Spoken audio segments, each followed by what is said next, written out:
Assalamualaikum warahmatullahi wabarakatuh. Perkenalkan, nama saya Desi Ayu Romawati, kelas BPKH 2A, NIRM 0403191366.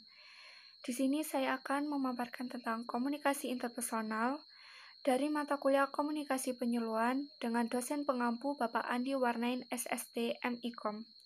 Sebelum kita lanjut ke materi, mari kita ulas sedikit tentang kegiatan komunikasi interpersonal. Kegiatan komunikasi interpersonal merupakan kegiatan sehari-hari yang paling banyak dilakukan oleh manusia sebagai makhluk sosial. Sejak bangun tidur di pagi hari sampai tidur lagi di larut malam. Sebagian besar dari waktu kita digunakan untuk berkomunikasi dengan manusia yang lain. Dengan demikian, kemampuan berkomunikasi merupakan suatu kemampuan yang paling dasar. Akan tetapi, dalam kehidupan sehari-hari kita sering mengalami perbedaan pendapat, ketidaknyamanan situasi, atau bahkan terjadi konflik yang terbuka yang disebabkan adanya kesalahpahaman dalam berkomunikasi. Menghadapi situasi seperti ini, manusia baru akan menyadari bahwa diperlukan pengetahuan mengenai bagaimana cara berkomunikasi yang baik dan efektif yang harus dimiliki seorang manusia. Kemampuan berkomunikasi interpersonal yang baik dan efektif sangat diperlukan oleh manusia agar dia dapat menjalani semua aktivitasnya dengan lancar, terutama ketika seseorang melakukan aktivitas dalam situasi yang formal, misal dalam lingkungan kerja.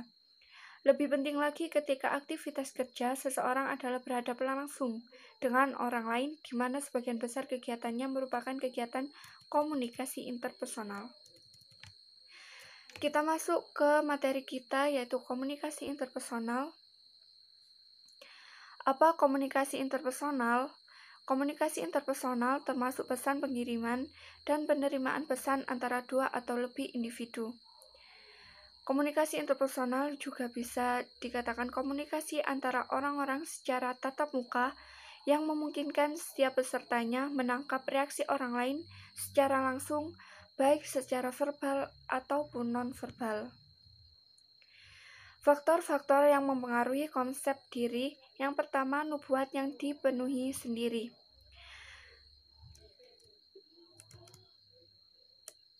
Kecenderungan untuk bertingkah laku sesuai dengan konsep diri disebut sebagai nubuat yang dipenuhi sendiri. Sukses komunikasi interpersonal banyak bergantung pada kualitas konsep diri yang positif atau negatif. Sebagai peminat komunikasi, sebaiknya kita mampu mengidentifikasi tanda-tanda konsep diri yang positif atau negatif. Yang kedua, percaya diri.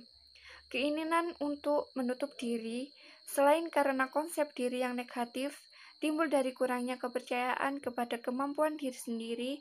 Orang yang tidak menyenangi dirinya berasa bahwa dirinya tidak akan mampu mengatasi persoalan.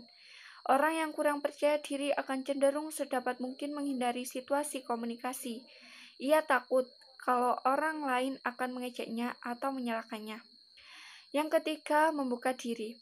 Pengetahuan tentang diri akan meningkatkan komunikasi dan dapat saat yang sama berkomunikasi dengan orang lain meningkatkan pengetahuan tentang diri kita. Dengan membuka diri, konsep diri menjadi lebih dekat pada kenyataan. Bila konsep diri sesuai dengan pengalaman kita akan lebih terbuka untuk menerima pengalaman-pengalaman dan gagasan-gagasan baru, lebih cenderung menghindari sikap defensif, dan lebih cermat memandang diri kita dan orang lain. Dan yang terakhir, selektivitas. Konsep diri mempengaruhi perilaku komunikasi kita, karena konsep diri mempengaruhi kepada pesan apa Anda bersedia membuka diri, bagaimana kita mempersepsi pesan itu, dan apa yang kita ingat. Hubungan interpersonal.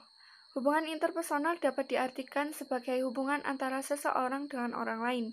Hubungan interpersonal yang baik akan menumbuhkan derajat keterbukaan orang untuk mengungkapkan dirinya, makin cermat persepsinya tentang orang lain dan persepsi dirinya, sehingga makin efektif komunikasi yang berlangsung di antara peserta komunikasi.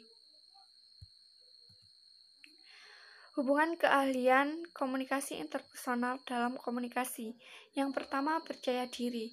Maksudnya adalah para pelaku komunikasi interpersonal harus memiliki rasa percaya diri secara sosial.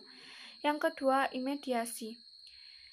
Merujuk pada situasi adanya perasaan kebersamaan antara pembicara dan pendengar, mediasi ditunjukkan dengan sikap memperhatikan, menyenangi, dan tertarik pada lawan bicara. Yang ketiga, interaction management. Maksudnya adalah kemampuan untuk mengontrol interaksi demi memuaskan kedua belah pihak pelaku komunikasi. Yang keempat, other orientation. Maksudnya adalah kemampuan untuk beradaptasi dengan orang lain selama proses komunikasi interpersonal berlangsung. Dan yang kelima, expressiveness. Maksudnya adalah kemampuan untuk secara sungguh-sungguh terlibat dalam proses komunikasi.